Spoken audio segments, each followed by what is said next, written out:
Muito bem. Uma boa tarde a todas e a todos. Saudação especial ao Sr. Inspetor-Geral da ACT e ao Sr. Subinspetor-Geral da ACT, que hoje estão cá em audição connosco. Esta audição aconteceu a requerimento do Partido Socialista, mas foi votada por unanimidade, por todos os grupos parlamentares. Começamos com a audição do Sr. Inspetor-Geral da Autoridade para as Condições de Trabalho, da ACT, o Sr. Engenheiro Pedro Pimenta Brás, e também a presença do Sr. Subinspetor-Geral da ACT, do Dr. António Rebalo dos Santos. Seguiremos na próxima semana com o Presidente do IFP e com a Sra. Presidente do ISS. Na próxima quarta-feira, às 10 e ao meio-dia. Já informei o Sr. Inspetor-Geral de como é que os trabalhos iriam decorrer. Há apenas uma pequena nota que não está na grelha, que é o facto de eu, durante 2 minutos, dar a palavra ao Partido Socialista para apresentar sucintamente o requerimento e depois então retomamos a grelha.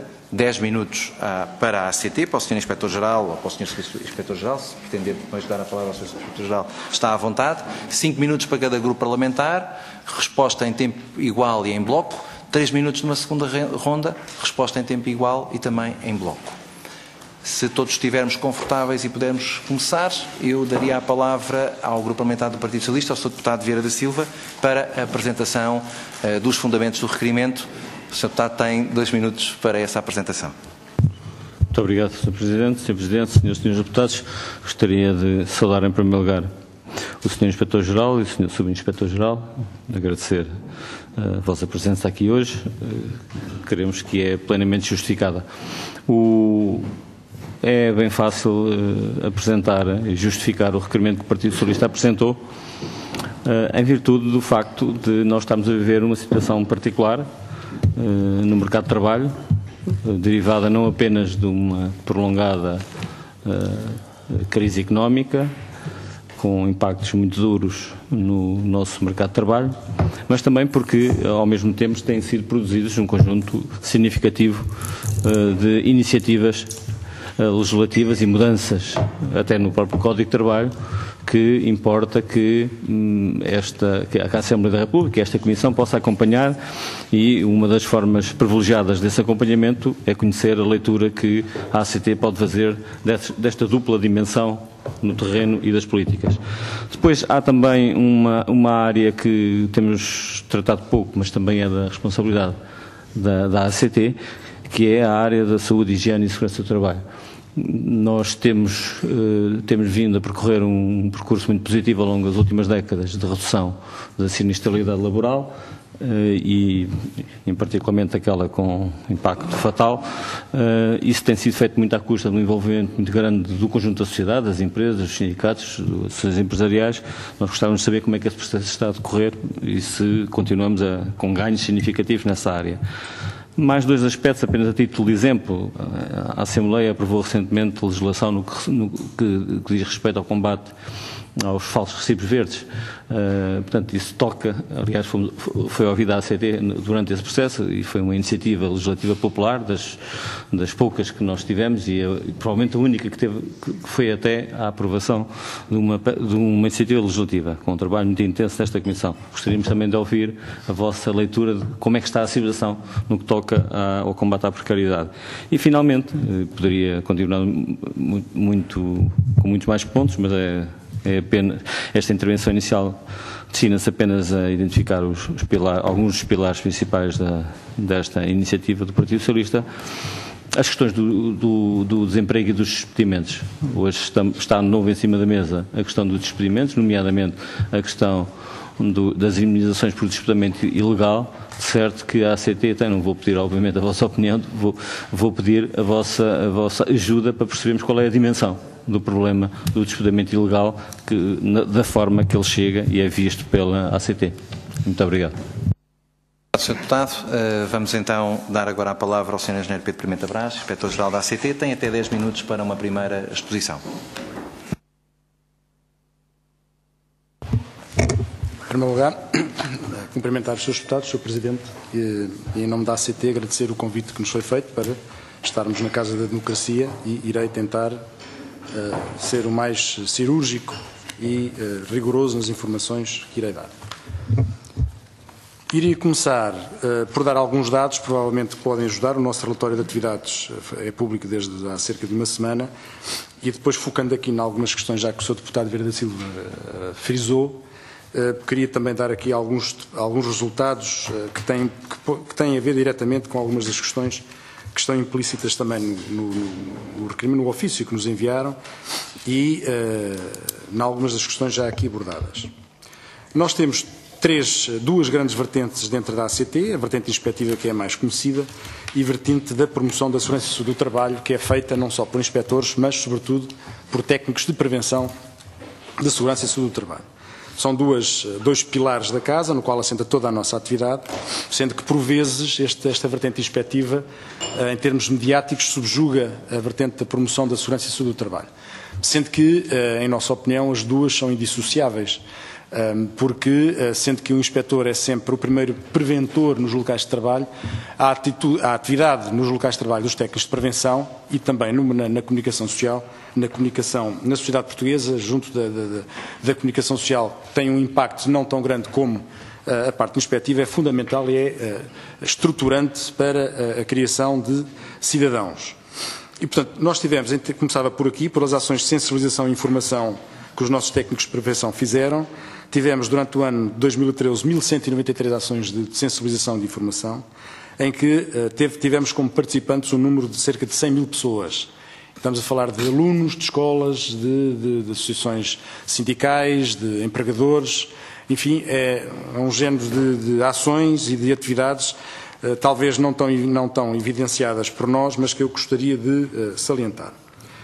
No que à atividade inspectiva diz respeito, tivemos cerca de 41.546 visitas inspectivas em 2013, que abrangeu, grosso modo, 341 mil trabalhadores. Visitámos 26.700 locais de trabalho e cerca de 37.500 empregadores.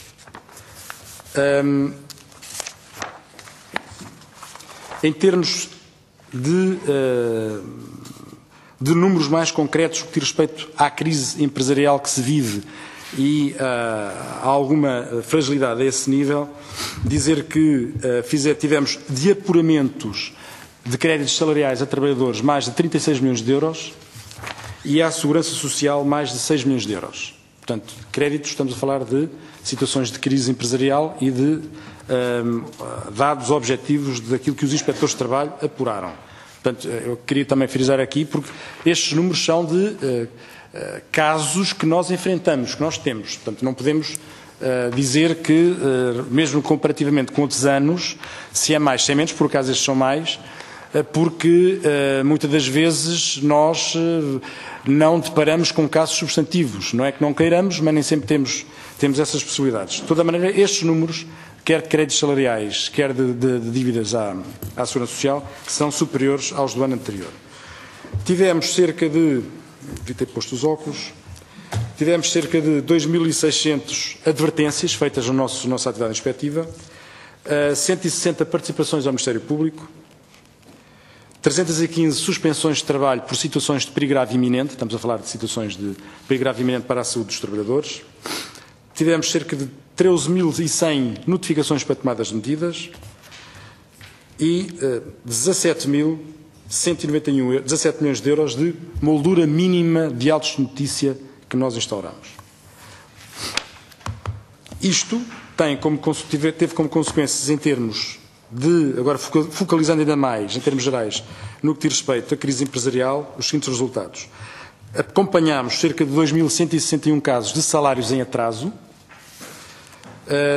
1.339 extinções de postos de trabalho, 486 casos de pedido de declaração de retribuições em mora, vulgarmente chamado salários em atraso, 325 casos de despedimento coletivo, 355 de encerramento definitivo, 160 casos de layoff, 218 casos de fundo de garantia salarial, 214 casos de insolvência, 164 casos de nossa intervenção em sede de fundo de garantia salarial e 70 casos de encerramentos temporários, que abrangeu, grosso modo, cerca de todos aqueles créditos salariais, abrangeu cerca de 20.300 trabalhadores. Portanto, aqueles 36 milhões de euros, estamos a falar mais ou menos de 20.300 trabalhadores. levantámos, no que diz respeito a salários em atraso, extinções de postos de trabalho, despedimentos coletivos, encerramentos definitivos, layoffs, insolvências, 1.663 autos de notícia. Isto é, em termos de sanção, de gesto coercivo, 1.663 autos de notícia. Em termos de uma primeira abordagem, estes dados são no nosso relatório, está na nossa página, portanto, serão facilmente consultados. Identificámos, quanto a trabalhadores não declarados, em 2013, 1.939 trabalhadores declarados, sendo que em 2012 tínhamos identificado 1.118. Portanto, identificámos cerca de mais de 800 trabalhadores não declarados. E quando falamos não declarados, falamos não só dos totalmente não declarados, como dos subdeclarados. Portanto, tudo cabe nestes números. Portanto, quanto à questão de crise, isto é, da nossa atividade, quanto a situações de crise empresarial, são os números macro que nós temos para vos apresentar, podemos depois detalhá-los mais em pormenor. As questões já abordadas de início, teria muitos mais números para dar, mas penso que também seria bastante, enfim, para não dizer chato, mas seria com certeza quando esses números estão disponíveis, mas estarei disponível para falar sobre outros números que aqui tenho. Quanto a um dos primeiros pilares que o Sr. Deputado Vieira da Silva falou, da promoção da segurança e saúde do trabalho, dos projetos que são apresentados, nós durante 2013 pagámos a projetos de promotores e promotores, falo desde associações sindicais, associações empresariais, universidades privadas, as universidades públicas, pagámos cerca de 52 projetos e 1.200.000 euros, grosso modo. Ficaram por pagar 2.700.000 euros por falta de dotação orçamental da ACT para acomodar a esses projetos. E, portanto, neste momento não temos possibilidade de pagar qualquer tipo desses projetos de promoção e segurança do trabalho. Portanto, em 2013 pagámos 1.200.000 e faltam, neste momento, temos em cima da mesa 2.700.000 euros, sendo que desses 2.700.000, depois o colega corrigir-me-á se eu estiver a dizer asneira, cerca de 1.700.000 são de projetos que nós já pagámos algumas tranches. Isto é, há projetos que são plurianuais, que não são do ano, nós temos que ir pagando, consoante o mérito do projeto e os resultados que os promotores nos vão apresentando, nós vamos pagando tranches desses projetos. E, portanto, pagamos faltará pagar 1.700.000 euros de projetos que nós já adiantámos algumas tranches em anos anteriores e que neste momento não temos meios de o fazer. Quanto aos falsos recibos verdes, digamos assim, e o artigo 15A que foi introduzido na Lei das Contornações, tenho aqui alguns números, temos, em primeiro lugar, dizer que para nós é importante, quanto mais meios tivermos para atender a estas matérias, tanto melhor. Só que no terreno está a ser um procedimento extremamente pesado em termos do seu processo. Ou seja, vamos imaginar que é um caso que aconteceu há muito pouco tempo, um inspetor que entra num call center e que se depara com 300 pessoas. E que dessas 300 pessoas ele verifica, in facto, que, vamos imaginar que são todos falsos trabalhadores independentes. O artigo 15A, cada um daqueles trabalhadores tem que ser visto caso a caso. Nós não podemos ver a situação na sua globalidade. Isto é, cada um dos seus trabalhadores tem que ser ouvido em autodeclarações, tem que ser verificada estritamente e com rigor o seu caso, o que faz, da nossa parte, iremos cumprir a lei, obviamente, nem sequer está posto em causa, mas o procedimento é extremamente pesado porque, numa delegação média, nós ficamos com o serviço completamente, digamos, que entupido, se é que a expressão pode ser aqui utilizada. Estamos neste momento com alguns processos, uns mediaticamente mais conhecidos, outros nem por isso. Não fugimos do trabalho, os colegas irão verificar todos os casos com que forem parados, só que em termos de tempo, de celeridade e de eficácia do nosso gesto, poderei, como técnico do terreno, dizer que gostaria que fosse mais rápido. Poderia ser, enfim, cabe aos seus deputados, são os legisladores, termos algum instrumento mais executório que permitisse acelerar a integração de um trabalhador recibo verde numa empresa, um falso, porque há os recibos verdes que são genuínos, como é óbvio. e que o ónus passasse depois para o outro lado e para os tribunais. Enfim, é uma sugestão. Porque neste momento, portanto, o instrumento é positivo para nós, porque é mais um instrumento que nós temos para utilizar. Simplesmente, enquanto é feito todo esse procedimento, eu rapidamente como é que nós funcionamos, o inspetor verifica uma situação de falso trabalhador, de falso recibo verde, adverte num primeiro momento o empregador para, ad início, repor todos os direitos do trabalho, não só todas as suas regalias, não só perante a Administração do Trabalho, mas perante a Segurança Social, ad início, quando nós conseguimos fazer prova de uma data ad início da sua prestação de trabalho. Se a entidade empregadora acede, muito bem.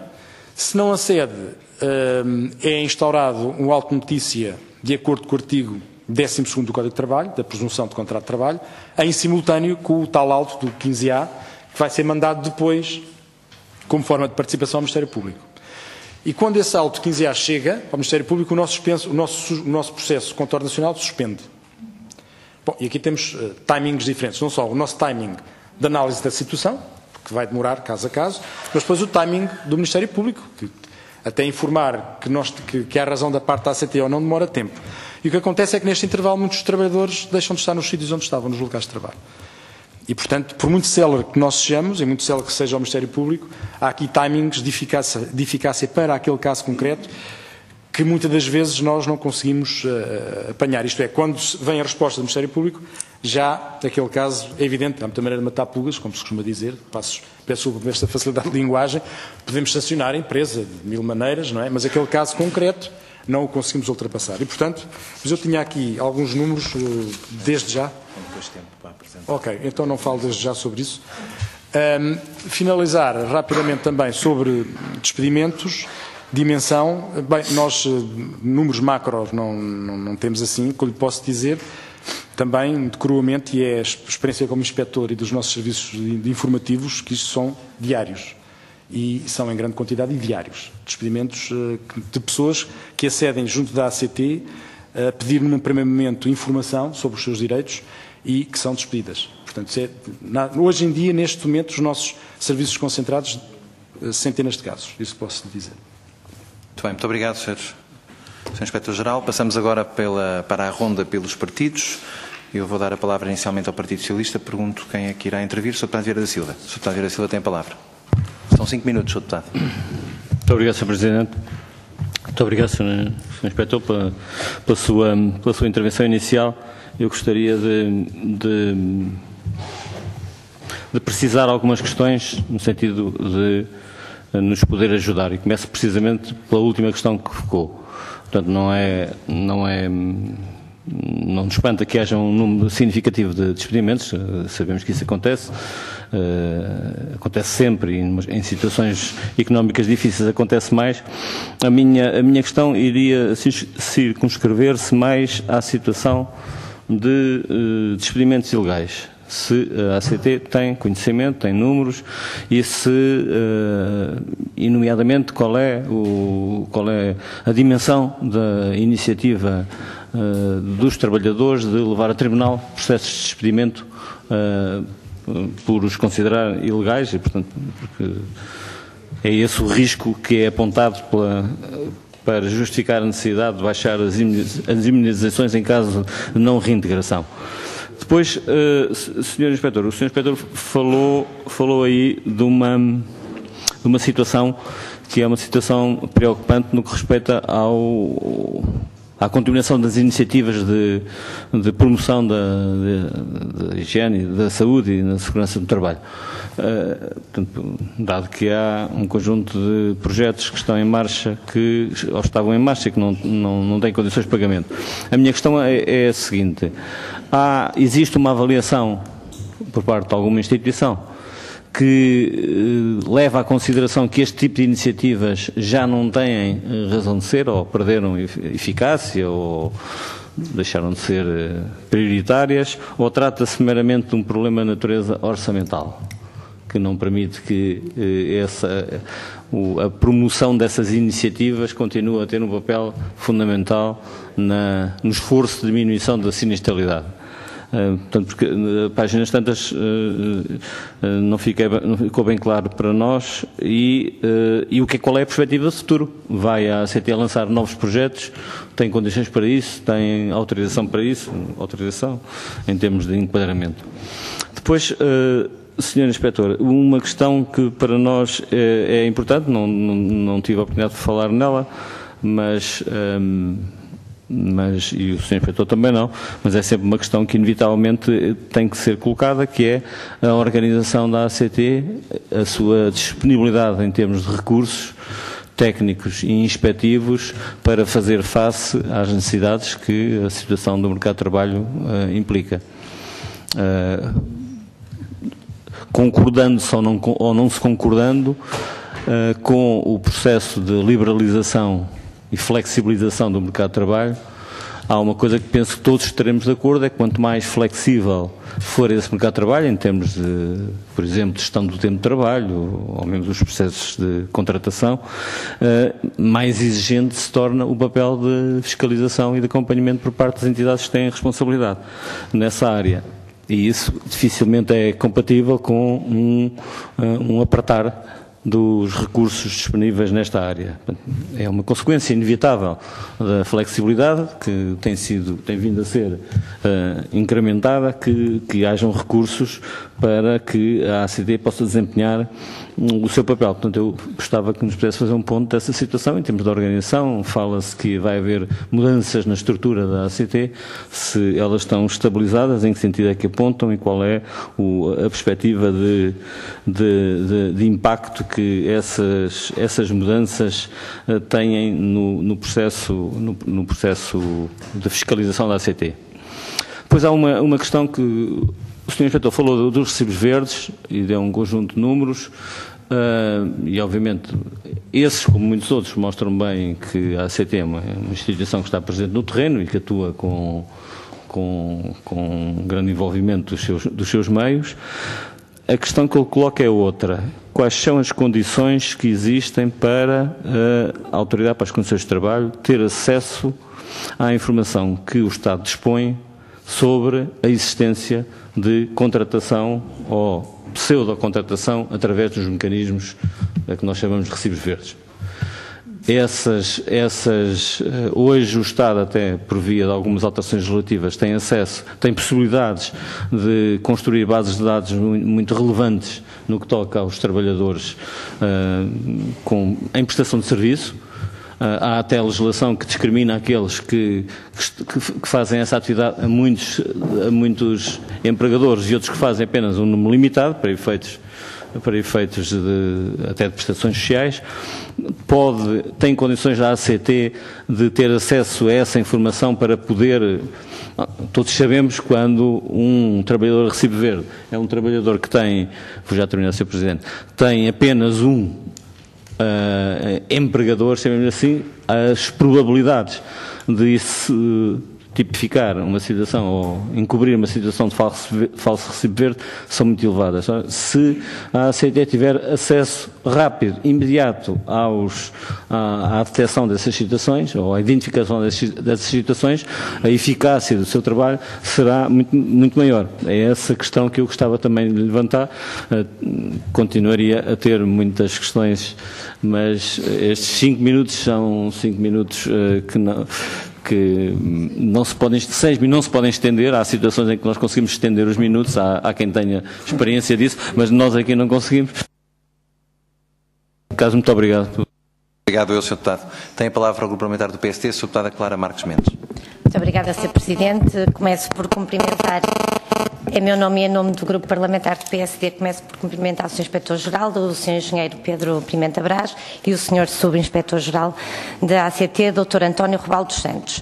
E queria dizer que é com muito gosto que recebemos aqui hoje nesta audição, numa matéria de facto importante. E eu gostaria de começar esta minha intervenção por salientar desde logo dois aspectos fundamentais. Um que se prende com a missão da ACT, que é de facto, que significa que deve promover a melhoria das condições de trabalho, designadamente através da fiscalização do mercado de trabalho e da segurança e saúde no trabalho.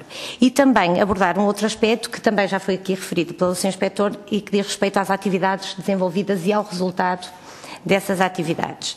E eu tive de facto a oportunidade de estar a ler o relatório de 2013 e devo dizer que é com agrado que verificamos que a ACT tem vindo a cumprir de forma, como até refere aqui no relatório, supera os objetivos, e é com agrado que vemos que de facto a missão que é em prol de todos, a melhoria das condições de trabalho, e portanto congratular-nos por isso e felicitar a ACT por esse trabalho que têm vindo a desenvolver. Quanto às atividades, e como bem aqui referiu o Sr. Inspetor, de facto é também com agrado que vemos a preocupação na prevenção.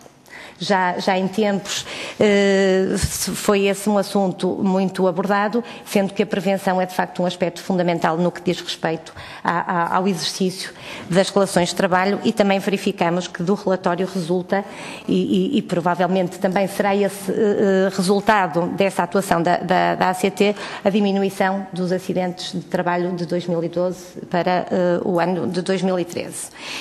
E da análise do relatório verificamos que, ao nível da eficiência e da eficácia, e tendo em conta os objetivos que são definidos, verificamos que, na globalidade, o trabalho que tem vindo a ser desenvolvido pela ACT, de fiscalização, na sua atividade inspectiva, tem superado, como referi. Portanto, há aspectos em que atinge, mas na maioria desses aspectos supera os objetivos.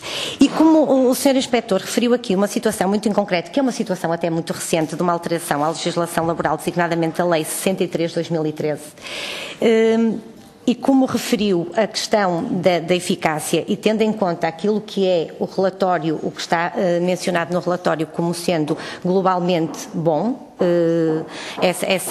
portanto, de certa forma, a avaliação da atuação, e eu gostaria de ouvir um bocadinho, até porque depois, entretanto, o Sr. Inspetor terminou a apresentação, de ouvir um bocadinho, porque pareceu-me que seriam sugestões, sempre sabemos que é um mecanismo novo.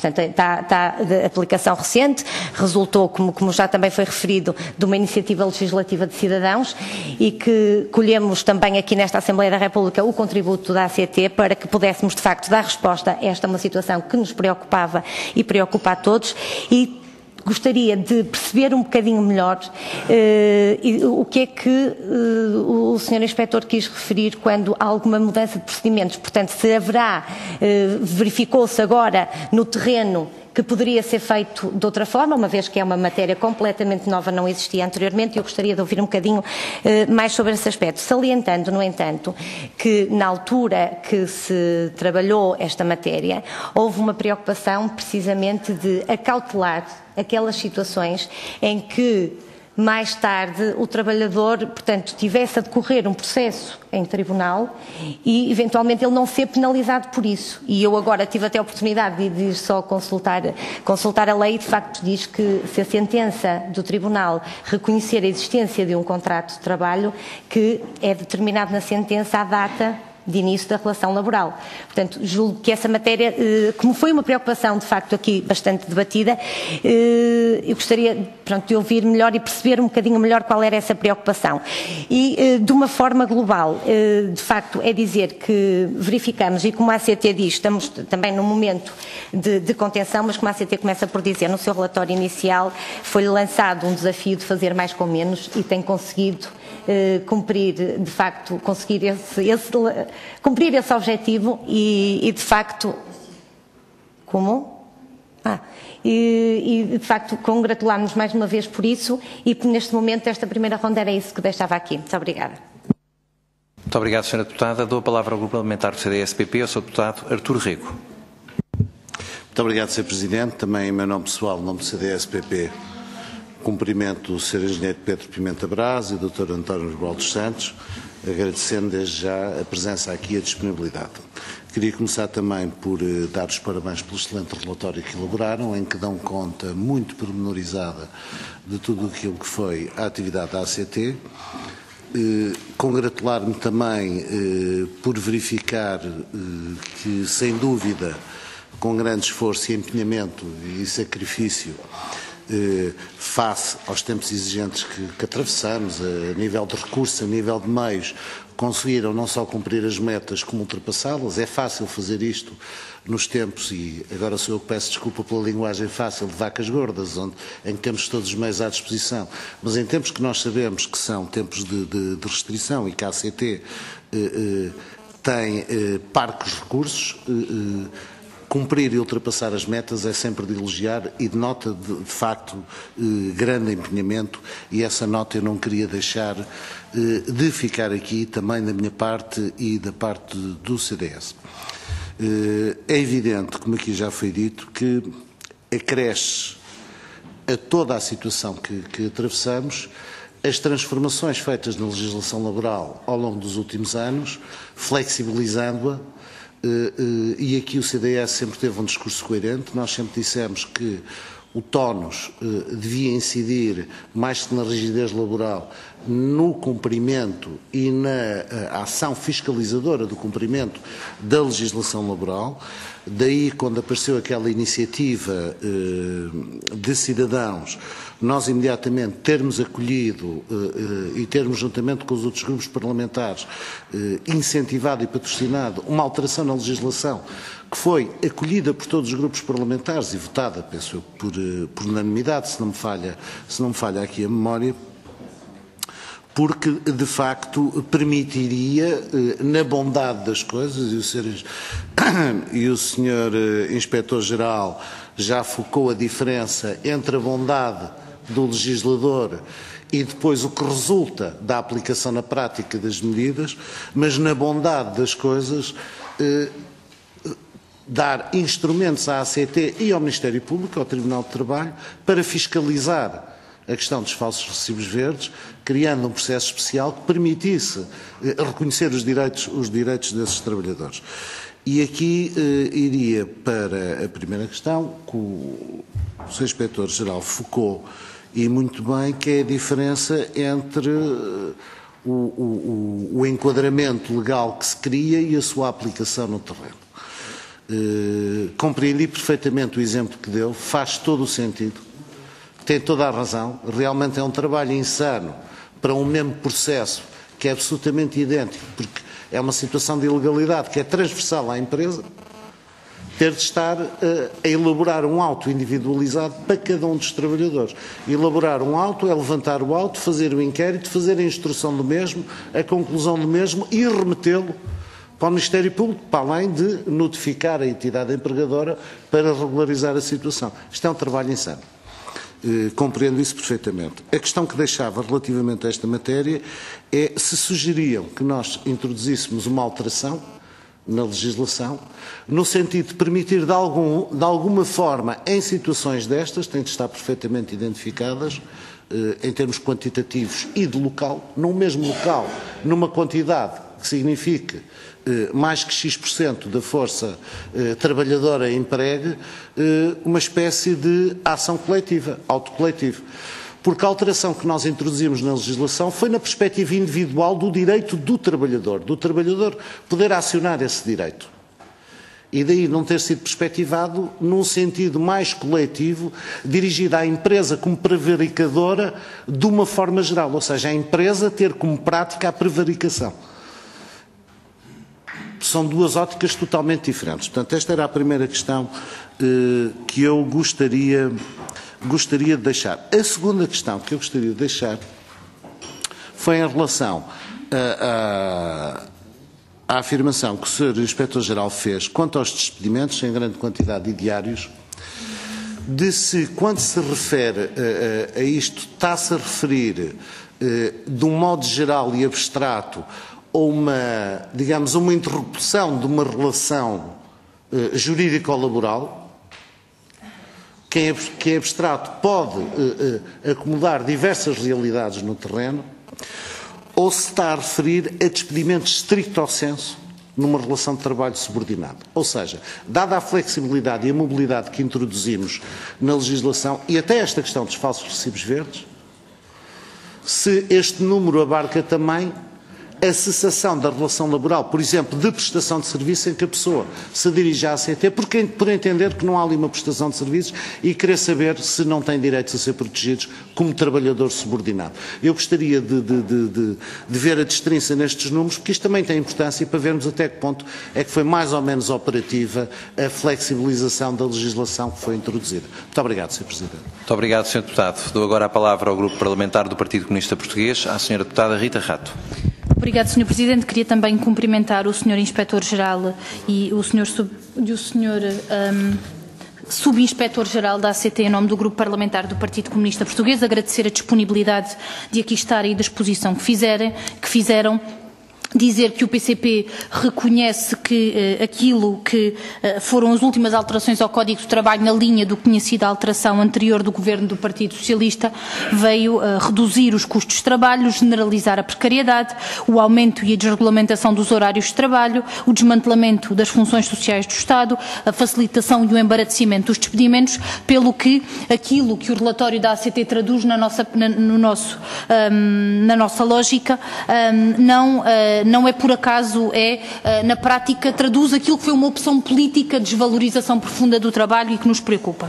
Aliás, entendemos mesmo que na página 33 do relatório, quando é dito que o quadro de crise agudiza o trabalho precário, que altera as condições de exposição dos trabalhadores aos riscos profissionais, quando as alterações na legislação do trabalho, em particular da flexibilização da gestão dos tempos de trabalho e de formas de contratuais de recrutamento de trabalhadores com acréscimo da precariedade legal, o progressivo recurso às diversas formas de cessação de contratos de trabalho, requerem da ação inspectiva uma intervenção mais exigente e concertada, entendemos que, de facto, foi tomada uma opção política que, no nosso entendimento, é também um sinal dos tempos que vivemos, que é de um profundo retrocesso civilizacional no que diz respeito às questões do trabalho. Dizer também o seguinte: o PCP considera que, e temos vindo a dizê-lo, ainda da última vez que tivemos a oportunidade de ouvir o Sr. Inspetor-Geral aqui na Subcomissão de Igualdade, que o PCP entende que a prioridade da ACT deve ser inspectiva e punitiva no cerne da sua atuação e, portanto, entendemos que naturalmente que o papel da prevenção e da sensibilização também deve ser uma competência importante, mas que a prioridade devia ser inspectiva e punitiva, mas que tal exigiria naturalmente uma outra opção política, designadamente do reforço dos meios materiais e humanos da ACT. Dizer que, ao não assegurar um número de inspectores e de meios ao seu dispor, o PCP entende que o Governo PSD-CDS é responsável direto e indireto pela generalização de ilegalidades, incumprimentos e atropelos sucessivos à lei. O Sr. Inspetor do Trabalho disse-nos aqui que, neste momento, estarão no terreno cerca de 329 inspectores, que até final de 2014, com as aposentações que estão previstas, ficarão cerca de 290, 295. De acordo com os rácios da OIT, seriam necessários no nosso país 1000 inspectores de trabalho. E, portanto, faltariam cerca de 700. E, portanto, a questão que eu gostaria de colocar ao Sr. Inspetor é se entende ou não que esta opção deliberada de não assegurar os meios humanos, designadamente inspectivos e inspectores à ACT, condiciona a fiscalização. Aliás, eu recordo-me perfeitamente daquilo que foi a afirmação aqui do Sr. Inspetor-Geral relativamente àquilo que chamou cultura da casa e de que as entradas a conta-gotas, passa a expressão, para substituir algumas aposentações, tornavam difícil a transmissão do saber e da experiência que muitos inspectores mais velhos levavam consigo quando das suas aposentações e que obrigavam à formação dos técnicos. Isto para dizer que o PSD e o CDS bem podem dizer que se fez menos com mais. A verdade é que não se faz menos com mais efetivamente, quando o relatório reconhece que num contexto de crise as situações são mais graves, quando nós sabemos todos os dias que há atropelos à lei e quando o relatório diz, e eu aconselho o PSD e o CDS, porque nós podemos sempre aprender uns com os outros, e pelo menos a perspectiva do PCP é essa, e então eu aconselho o PSD e o CDS a fazer uma leitura comparada dos vários relatórios, porque se o PSD e o CDS fizerem uma leitura comparada dos vários relatórios, vê que o número de visitas inspectivas da ACT desde 2009 a 2013 diminuiu quase para metade. E isto não há de ser por acaso. Também há de ver que as sucessivas alterações do Orçamento de Estado para a Autoridade para as Condições de Trabalho têm tido implicações do ponto de vista da garantia das condições mínimas de funcionamento. Porque, Sr. Deputado, eu pergunto ao PSD e ao CDS se não ficarão preocupados pelo facto de Eu não sei se o PSD e o CDS aqui não querem defender o Governo. Se não quiserem, eu não me dirijo a vocês. Se quiserem, eu farei naturalmente esse papel. Porque, de facto, é grave que em 2012 tenham sido feitas 54.922 visitas de inspeção e que em 2013 tenham sido 44.546. É verdade, e nós também não o ignoramos, que tendo em conta o número total de trabalhadores, aquilo que o relatório indica é que podem ter sido abrangidos mais trabalhadores. Mas entendemos de facto que isto é também um sinal que nos preocupa. Dizer também o seguinte, nós, daquilo que foi a leitura que fizemos do relatório, ressalta-nos que, não sei se por opção da ACT, se por também dificuldade de meios humanos para a elaboração do mesmo, não há discriminação por distrito. Isto porquê? Porque os outros relatórios faziam discriminações por distrito dos pedidos de intervenção de infrações e sanções aplicadas. E, de certa forma, era inclusivamente um relatório muito exaustivo, mas que nos dava também uma dimensão mais concreta da realidade sociolaboral de cada um dos distritos. E a minha dúvida é, se, ao não se ter optado por manter este relatório, em que é que radicou esta justificação? Se foi por a decisão autónoma da ACT, se foi por decisão da tutela, relativamente à necessidade de apuramento destes dados. Tenho que pedir que conclua, Termino, Sr. Presidente, dizendo apenas o seguinte. Quando da discussão aqui da iniciativa legislativa de cidadãos e depois da proposta que o PSD e o CDS fizeram sobre a questão dos falsos recibos verdes, recordo perfeitamente que várias foram as pessoas que alertaram para o perigo de burocracia e de morosidade que isto iria levantar. E eu creio que a intervenção do Sr. Deputado do CDS acaba por ser franca neste sentido. É que entende que um trabalhador individualmente está numa relação, na sua relação laboral, de igual para a sua entidade patronal. E, portanto, o mecanismo que aqui invoca é no sentido de entender que individualmente o trabalhador não é a parte mais fraca de uma relação de trabalho, mas está numa situação de igualdade e, portanto, pode disputar e tem a justiça ao seu favor. Nós entendemos que há alternativas a esta matéria e nós temos vindo a apresentá-las.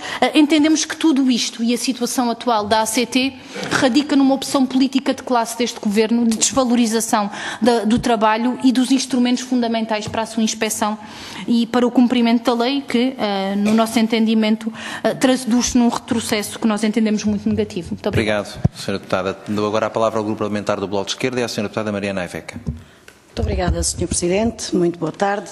Cumprimentar o Sr. Inspetor-Geral da Autoridade para as Condições de Trabalho, bem como o Sr. Subinspetor aqui presentes, agradecer a exposição inicial que nos fizeram e que vai muito em linha com o relatório já publicado, mas agradecer sobretudo as interrogações que colocam, ou pelo menos as pistas que nos dão, porque prespassam pela intervenção que o Sr. Inspetor-Geral aqui nos fez, no sentido da melhoria da atividade desta Autoridade para as Condições de Trabalho. Dizer que, para o Bloco de Esquerda, este é um organismo de importância máxima numa sociedade democrática e numa sociedade em que se pretende proteger o bem maior dos homens e das mulheres, que é exatamente o direito ao trabalho, com direitos, em condições de dignidade. E por isso mesmo, estes profissionais têm que merecer do país uma grande gratidão, porque, não obstante todas as dificuldades que sucessivamente vão enfrentando, ainda têm, por mérito pessoal e por mérito da instituição, o sentido da responsabilidade do bem fazer. E é isso que este relatório traduz. Eu não diria, nem direi nunca, que se faz mais com menos, porque nós estamos a falar de coisas muito sérias. Fizeram bem, bastante bem, com os recursos que têm, mas poderiam ter feito bastante mais com recursos diferentes. E eu creio que é neste patamar que nós colocamos a discussão. E se queremos dignificar o trabalho, dignificar os trabalhadores, as empresas, o país, a economia, porque é disso que estamos a falar, temos que desde logo não abandonar aquele que é um serviço fundamental no cumprimento da legislação do trabalho. E eu creio que aqui é que há uma divergência profunda entre o Bloco de Esquerda e as decisões tomadas, particularmente pelo Ministro da Tutela, em relação a este serviço. E desde logo com aquilo que são os cortes orçamentais que provocam, e o ano passado fomos tendo nota pela comunicação social, mas também por intervenções havidas por parte de alguns profissionais, naturalmente. Está na cara, como diz o povo, está na cara que as dificuldades são imensas, e há uma opção clara do Governo, e houve uma opção clara do Governo, particularmente do Ministro da Tutela, em cercear ou limitar a atividade destes profissionais.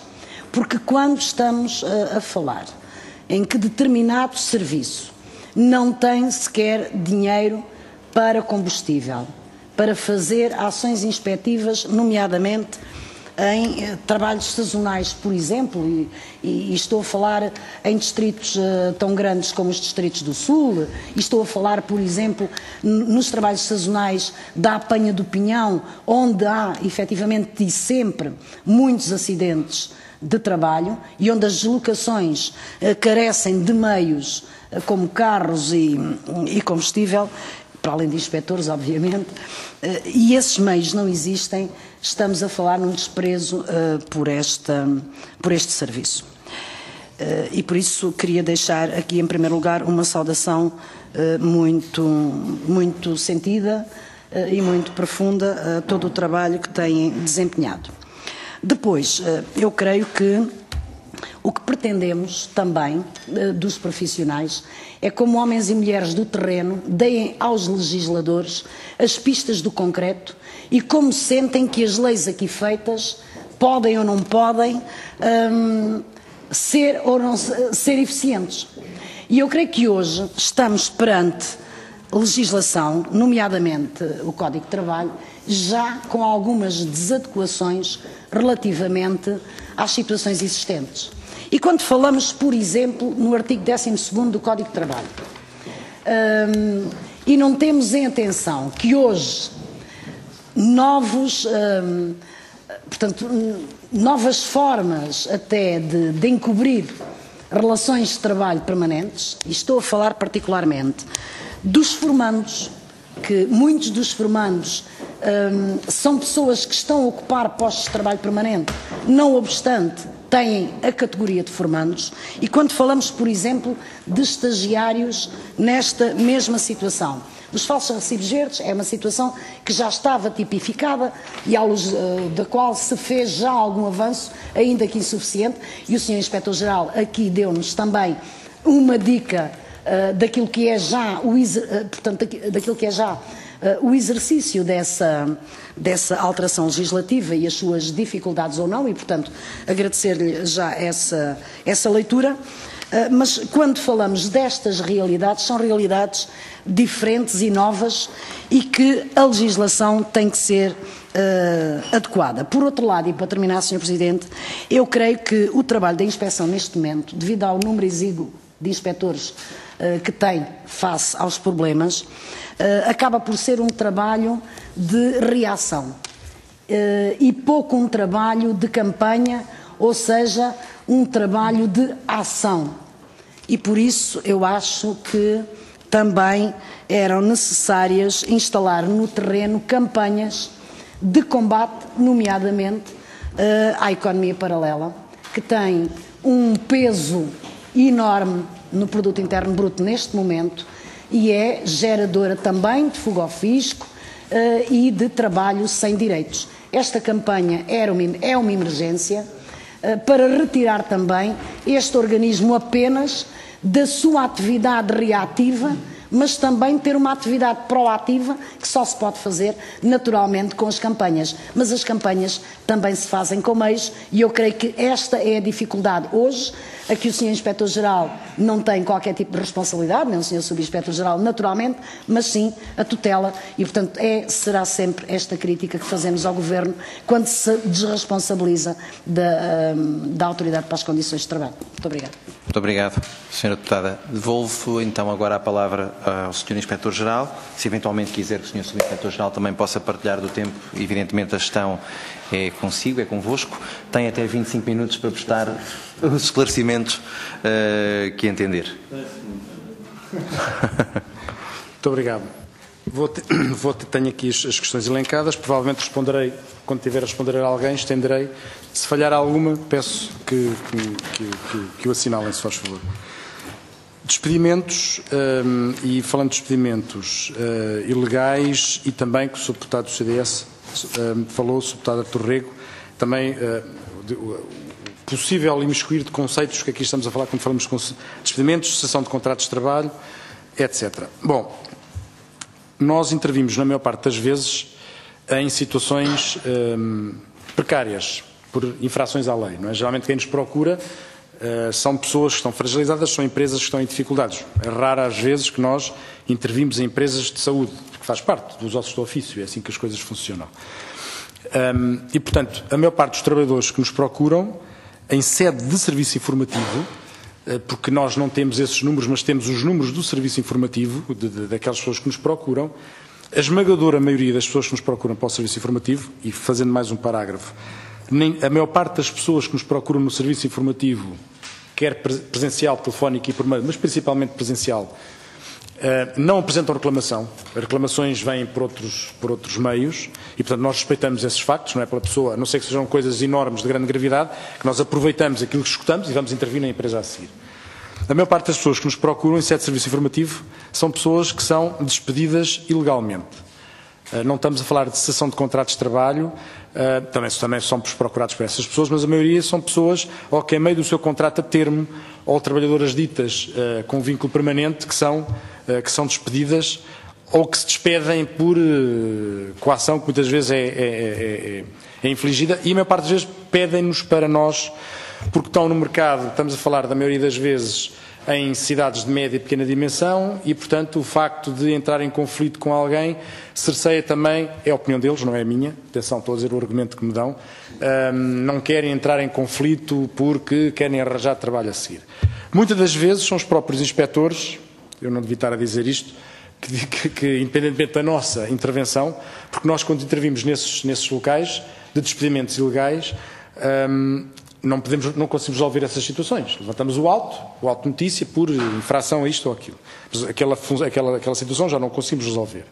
Mesmo quando nós dizemos a uma entidade empregadora pague-se estas indemnizações, levantamos o auto, se a entidade não quiser pagar, as coisas têm que ir para o tribunal. A nossa autoridade tem um limite.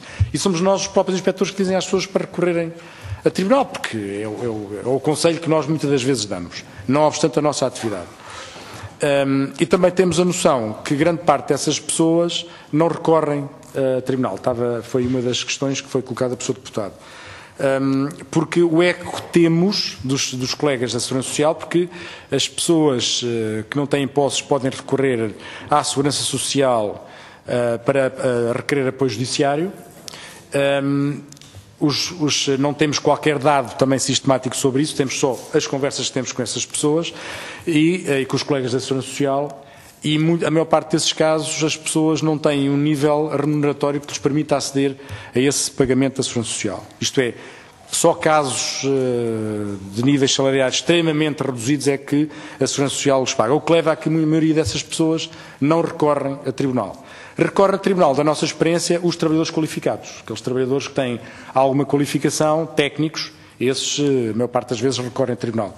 Os trabalhadores indiferenciados, aqueles com que nós contactamos diariamente, do eco que temos e do nosso convívio em tribunal, das vezes que vamos a tribunal, não recorrem a tribunal, independentemente do conceito que nós damos, não devia dizer isto, porque também temos a nossa parte da responsabilidade, mas não o recorrem porque uma parte das vezes não têm posses e porque também não querem, os meios são pequenos e não querem entrar em litigância com... e há determinados meios em que isto é mesmo assim que funciona, não é? Se há, por exemplo, na agricultura, que é um meio que eu conheço particularmente bem, se alguém entra do norte ao sul do país, entra em confronto com uma determinada entidade, provavelmente naquela zona dificilmente arranjará trabalho. Portanto, é o que é, e portanto, mais nos setores do que noutros, mas isto acontece muito. E portanto, para dizer que em termos de despedimentos ilegais, despedimentos, quem acede ao nosso serviço informativo, a maior parte das vezes são despedimentos ilegais, e para nós fazermos o cálculo das indemnizações. Portanto, basicamente, 90% das pessoas que recorrem aos nossos serviços informativos. Sobre os projetos de promoção das políticas públicas de segurança e saúde do trabalho. Isto para seguir a linha, e depois voltarei depois ao Sr. Deputado. No que diz respeito à ACT, para nós, isto são projetos prioritários. Como o Sr. Deputado disse, e nós, como técnicos da ACT, concordamos, muito do que é feito em termos de prevenção e de políticas públicas não passa pela ACT, felizmente. Passa muitas por nós e muitas não passa por nós. Nem tínhamos capacidade, nem temos essa habilidade. E, portanto, para nós é importante que essa relação que temos com diversos tipos de promotores, desde universidades, institutos, escolas profissionais, enfim, não quero deixar ninguém de fora, isso é importantíssimo. O que lhe posso dizer é que o facto de não termos orçamento, para nós será um problema orçamental. Isto é, nenhuma instituição nos disse que essa matéria, estrategicamente, foi adotada outra decisão legítima, estratégica, quanto a estas matérias. Portanto, a nós não nos foi comunicado e, portanto, aquilo que percebemos é que há um problema orçamental no que diz respeito à existência de verbas para esses projetos. Têm entrado projetos, porque nós fizemos com os parceiros sociais, a ACT tem um conselho consultivo, como sabem, onde tem assento os parceiros sociais, peço desculpa para a redundância, que tem assento do Conselho Económico e Social. E esse conselho consultivo nós temos que lhes apresentar, e a lei que assim o exige, no que diz respeito não à parte inspectiva, mas à segurança do trabalho, os nossos orçamentos, os nossos projetos, e eles analisam também estas matérias. E acordámos com os parceiros sociais um novo regulamento de avaliação de mérito e de requisitos orçamentais e de documentais para a avaliação desses projetos. E, portanto, esse regulamento, tendo sido aprovado por nós em sede de Conselho Consultivo, ainda não foi publicado, esse regulamento prevê uma data de candidatura para os projetos. Mas como não está em vigor, porque não foi ainda publicado em sede da República, estamos à espera que cerca de 3 meses que seja publicado, ainda existe o de 95. E o 95 diz que não tem data específica para a apresentação. E, portanto, eles vão entrando.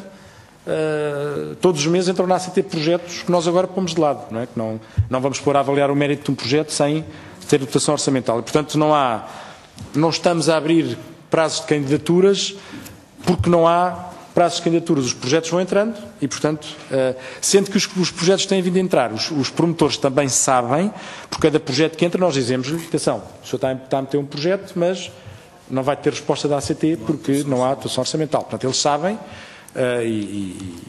e têm alguns têm apresentado projetos. Projetos que têm a dificuldade, muitos deles, os que têm entrado são todos projetos anuais, porque anteriormente os projetos plurianuais, que são aqueles que estão para pagamento de verbas atrasadas, necessitam, segundo a lei em vigor, de autorização da tutela sob parecer vinculativo do Ministério das Finanças. Isto é, tudo o que é projetos plurianuais, nós temos que pedir autorização para que possamos despender essas verbas. E porque isso levou a que muitos dos projetos do ano passado não fossem pagos, e alguns foram pagos só no fim do ano, só tivemos autorização do Ministério das Finanças no dia 30 de dezembro, fez com que os promotores em 2014, alguns projetos já tenham entrado, são projetos anuais. Mas estou a falar de projetos de universidades, mas o nosso discurso tem sido frontal e dizemos que podem apresentar, que como funcionários públicos não podemos recusar a apresentação de qualquer documento, mas dizendo claramente que não temos, neste momento, verba para acudir. Portanto, esta é a perspectiva. Portanto, esta questão já foi colocada superiormente, obviamente, e, portanto, os parceiros sabem, portanto, os parceiros do Conselho Consultivo sabem desta situação e, portanto, aguardamos por novos desenvolvimentos. Em termos de organização da ACT e de recursos, recursos, como é evidente, que já devem perceber, não é? Nós gostaríamos de ter outros recursos que não temos, não é? Os nossos inspectores e o mérito que está nos dados que estão no nosso relatório, a direção não tem, e gostava que ficasse isso muito claro, o mérito é das pessoas que estão no terreno e que trabalham, quer técnicos, quer inspectores, e funcionários, porque temos pessoas excepcionais espalhadas pelo país e o mérito do que está no nosso relatório é exclusivamente desses funcionários. Nós temos, em termos de recursos, necessitamos de mais inspectores, claramente. Temos 300, o deputado disse 329, já são 322, isto por causa das aposentações. Então, 18 colegas 18 colegas à espera da apresentação, ao longo dos 322, portanto iremos ficar com cerca de 300, sendo que é um número que está longe daquele que nós achamos que seria adequado. Não seria o 1000, gostaria muito de ter 1000 inspectores, mas não seria bem esse o rácio. O rácio que nós entendemos indicativo da OIT seria à volta de 500 inspectores. Se tivéssemos 420, que foi o número que eu disse na última vez que estive nesta casa, eu ficaria, aliás, foi mais ou menos o número que havia há uns anos atrás, em 2009, 2010. Portanto, as apresentações têm feito com que as pessoas tenham saído. Gostaríamos que a entrada de inspectores pudesse ser feita, e permita-me também dizer um pouco diferente do que a Sra. Deputada estava a referir, de forma rotineira. Nós agora gostaríamos que entrassem, por exemplo, 60 inspectores. O que eu disse é que não temos condições, eu disse outra vez, até para passar uma cultura da casa, para entrarem, por exemplo, 200 inspectores. Não faríamos mais nada e a qualidade da formação que seria dada, se calhar, ficaria muito longe daquilo que nós gostaríamos. O ideal seria que todos os anos pudesse entrar um número de inspectores igual àquele que se fosse aposentando. Que seria o ideal, que entrasse em rotina. Sendo que neste momento não pode haver essa rotina face aos meios humanos que nós necessitávamos, e se entrassem, por exemplo, 60 ou 80 inspectores, nós neste momento estávamos em condições de os aceitar, e seria um número muito razoável, que não seria repetido nos outros anos, estabilizássemos à volta de 400, 420 inspectores, e que todos os anos, apresentar-se-iam 10, entrariam 10. Isto não é, esta sugestão é exatamente igual a que outras inspeções fazem, que nós, nomeadamente aqui os colegas espanhóis, que entram têm um número mais ou menos estabilizado e entram, de acordo com as apresentações, mais ou menos o mesmo número de inspectores. E, portanto, para dizer que o entrarem 100 ou 200, para nós, neste momento, para conseguirmos passar a cultura da casa e a formação de um inspector demora, em média, 1 ano e meio, formação interna, teórica e prática, isto é, não temos essa capacidade, sendo que gostaria muito de poder receber 180 pessoas neste momento, que seria um número, era um esforço interessante para nós podermos fazer para aceitar pessoas. Há algo que também não tem ajudado, que tem a ver com a ausência da estrutura nuclear dos nossos serviços, a lei orgânica. Nós temos um decreto regulamentar de 2012, de 31 de julho de 2012. Nós somos, neste momento, temos 32 serviços espalhados no terreno, e esse decreto fala em 18 serviços. Mas nós continuamos a não saber quais são esses serviços, e, portanto, isso dá alguma insegurança às pessoas. E dirão que é um problema transversal, com certeza que é, e eu aceito isso. O que acontece é que temos, neste momento, quer técnicos superiores, quer alguns inspectores, a quererem mudar para outros organismos no interior do país, devido a esta instabilidade. É evidente que eu não tenho, os despachos têm sido indeferimento, naqueles que tenho feito papel um bocadinho de advogado do diabo, mas isso cabe-me a mim fazê-lo. E, portanto, esta insegurança de não temos qualquer indicação de encerramento de nada, mas não temos indicação de como é que vai ser a nossa estrutura há quase 2 anos. Isso, confesso, que nos cria-nos inseguranças muito grandes, não só para humanamente falando, mas para a nossa ação no terreno. E poderá criar, tecnicamente, questões em termos dos nossos autos de notícia, que até agora não houve notícias dessa maneira, dessa questão, mas pode criar, devido às áreas de jurisdição técnica que as nossas instruções têm para cada um dos autos que são levantados. E, portanto, estamos à espera e aguardamos que a todo momento essa estrutura seja delineada. Portanto, a estrutura nuclear dos serviços é importante para nós e é evidente, em termos de meios humanos, gostaríamos, em termos inspectivos, de ter mais do que aquilo que temos. Iremos ter viaturas em agosto. Iremos ter novas viaturas em agosto, cerca de 40 viaturas, mas depois também, neste momento, temos também alguns problemas com a dotação orçamental para o combustível.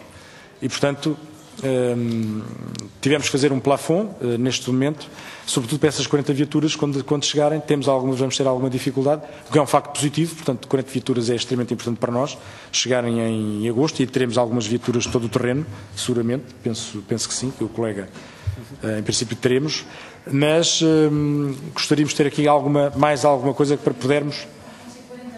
49 viaturas, em princípio, temos essa garantia e irão chegar. E, portanto, em termos de meios,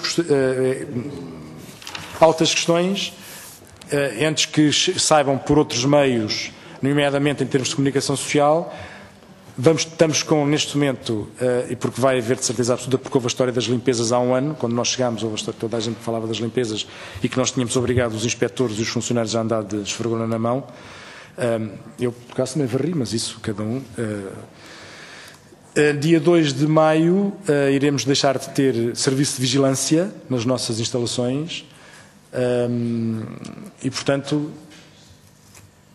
se em alguns casos não necessitamos de vigilância nas instalações, noutros, nomeadamente, por exemplo, aqui na delegação de Lisboa, que é uma delegação, é o nosso front office, necessitaríamos claramente ter ali algum apoio nessa matéria. Há outras delegações que não precisamos, não é? Também, se me disserem que é necessário a vigilância para todas as delegações, não, mas há para aí uma dúzia de delegações que seria muito importante termos esse apoio. A questão da interconexão com outros serviços é fundamental e eu acho que isto é um aspecto substantivo que o Sr. Deputado falou e que eu gostava também, e agradeço a pergunta porque é muito importante, que tem a ver com a interligação informática que nós temos com outras instituições. Desde logo, no trabalho não declarado. Podíamos falar do Fundo de Compensação de Trabalho, podíamos falar do Fundo de Garantia da Compensação de Trabalho, dos falsos recibos verdes, daqueles que recebem, daquelas pessoas que recebem mais de 80% do seu rendimento do mesmo organismo. Isso era importantíssimo para nós termos uma conexão direta com a Segurança Social, por exemplo, e com a Autoridade Tributária. O que é que isto facilitava? Por exemplo, no que diz respeito ao controle que nós temos que fazer com a Segurança Social dos 80% daquelas pessoas, aquelas entidades que pagam mais de 80% do rendimento a uma única pessoa, que é um indicador de falso recibo verde. A Segurança Social, e nós temos diálogo com a Segurança Social, envia-nos folhas Excel enormes, com milhares de campos, no fim de cada ano. Se escusado será dizer, enviarem-nos milhares de campos no fim de cada ano, para nós é muito complicado, porque temos que fazer um rácio e uma despistagem daqueles campos e obrigam-nos a alocar meios imediatos para essas matérias, sendo que temos que replicar à Segurança Social para nos elucidar sobre um conjunto de dados que não estão nessa folha Excel. Se nós pudéssemos, na hora, diariamente, aceder à base de dados da Segurança Social, diariamente nós conseguimos fazer este controle, just in time, que eu tivesse acesso a esses indicadores. Se diariamente nós tivéssemos acesso às bases de dados da Autoridade Tributária, não a tudo, como é óbvio, mas a situações específicas, como é óbvio, no combate ao trabalho não declarado nós conseguiríamos um contributo muito diferente. Se nós conseguíssemos ter acesso, já temos por links, à base de dados da Segurança Social, até porque nós temos competências com a Segurança Social no apuramento das quantias da Segurança Social, é bom, mas gostaríamos de ter esse acesso também direto, porque facilitava-nos também para o apuramento de quantias individuais da Segurança Social, quer de empresas, quer na verificação de empresas, quer de trabalhadores, seria imediato e que nós teríamos vantagens claramente sobre essas questões. Também é necessário para nós, relativamente a coimas cobradas que vêm dos tribunais, nós temos também essa interligação com o Ministério da Justiça, com o Instituto de Gestão Financeira de Equipamentos da Justiça, tem um nome enorme, para que as verbas que vêm dos tribunais para a ACT, nós nunca sabemos o que é que lá vem. Vem, por exemplo, X mil euros. Nós não sabemos se é de uma coima, se são de custas, se são de prestações. E, portanto, não podemos contabilizar isso. Andamos à unha, quase, com verbas atrasadas, a tentar perceber o que é que o Tribunal nos envia. Portanto, estas conexões informáticas são fundamentais. E, para isso, claro, com o estudo também do Instituto de Registro e Notariado. Do Registro e Notariado também, como é óbvio, em termos de licenças era fundamental para nós. Ora, isto, da nossa parte, são indicadores claros que nós necessitávamos, mas que existe também um investimento informático nestas matérias. Não só da ACT, mas dos organismos que eu acabei de referir. E que para o apuramento de quantias para o Estado, quer de Segurança Social, fundamentalmente de Segurança Social, que estamos aqui a falar, quer de controle de outras matérias, nós neste momento não conseguimos fazer, mas estamos longe da otimização. E, portanto, o investimento no nosso sistema informático era fundamental. Se os senhores deputados nos perguntarem hoje, se é ou a tutela, sobre, por exemplo, aquilo que a senhora deputada perguntou, o número de autos de notícia ou de notificações do Distrito da Guarda, eu não lhe consigo dizer agora, nem daqui a uma semana. Porque o nosso sistema informático não está à distância de um clique. Tem que ser extraída uma base de dados, essa base de dados depois tem que ser verificada. Eu sou um leigo em termos de sistemas informáticos, ele está em Power Building, é assim? Power Builder, até já estava a dizer mal o nome, Power Builder. E, portanto, aqui é anacrónico e exigirá da nossa parte. E, portanto, quando perguntarem algum número, obviamente que seria fácil dar o nome, eu não consigo dizer. Temos o registro, mas não conseguimos dizer em voz alta. Já falámos com a Segurança Social, já falámos com a Autoridade Tributária, com os colegas da Segurança Social e da Autoridade Tributária. Com a Autoridade Tributária é sempre um bocadinho mais difícil falar do que com os colegas da Segurança Social, que são há muito mais disponibilidade da parte da Segurança Social. A Autoridade Tributária é um outro mundo, mas nós gostaríamos muito porque tenho a certeza absoluta, não há certezas absolutas, mas permitam-me dizer isto, que a nossa crescente integração com a Segurança Social, o que diz respeito ao apuramento dessas quantias, seja isso o que isso possa vir a querer dizer, aumentará exponencialmente a arrecadação de receitas para a Segurança Social. Isto é uma convicção que eu tenho, porque não, se me permitem esta ousadia, juntar a fiscalização da Segurança Social connosco.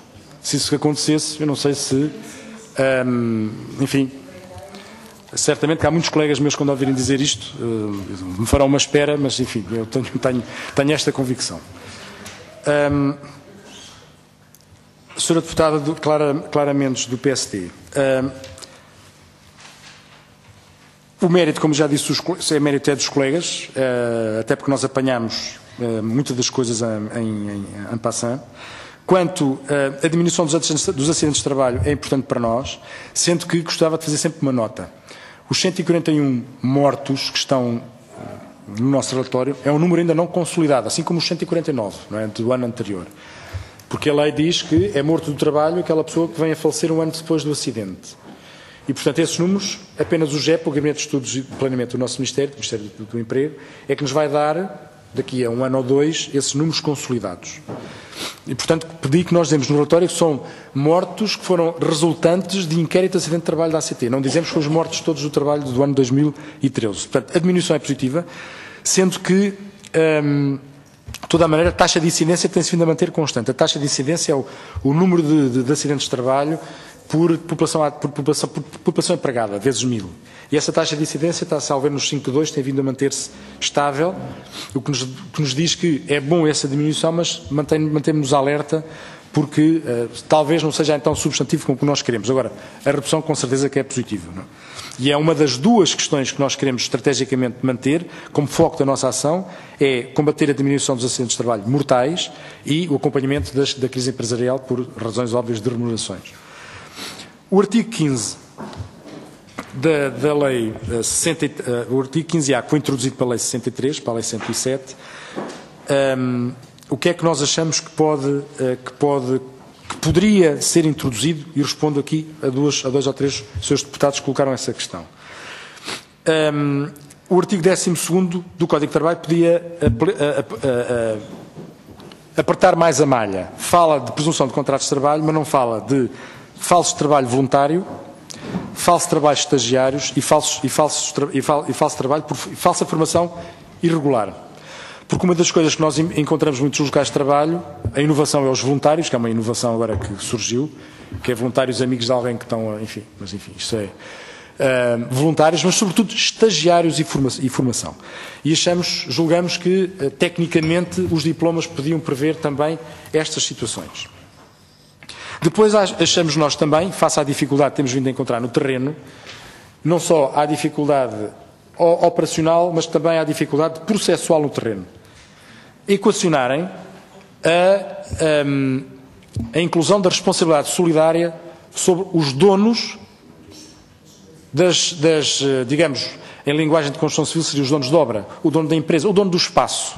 Facto já existe em alguns países da União Europeia. Isto é, o contratante principal, o dono de um estaleiro de construção, o dono de uma propriedade agrícola, não se pode escudar, dizer que eu não sei, tenho 300 pessoas aqui a trabalhar sem qualquer declaração.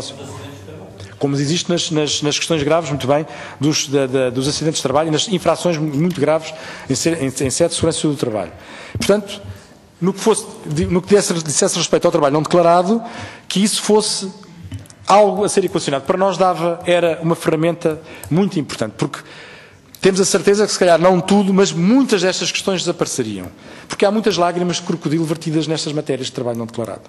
e de falsos recibos verdes. Há muita lágrima de crocodilo no que diz respeito a pessoas que dizem que não sabem e que desconheciam e que, etc, etc, em todos os setores. E, portanto, nós achamos que esta responsabilidade solidária, aliás, a Comissão Europeia, curiosamente, a semana passada, quando começou a falar de trabalho não declarado, ao fim de nós andarmos há um ano a falar sobre isto, a Comissão Europeia veio também a falar, de acordo com sugestões da OIT, que a responsabilidade solidária, em algumas situações, seria importante ser estudada, situações que o legislador, os seus deputados, obviamente, poderão estudar muito melhor que nós. E, portanto, a responsabilidade solidária, para nós, seria algo muito importante a ser equacionado.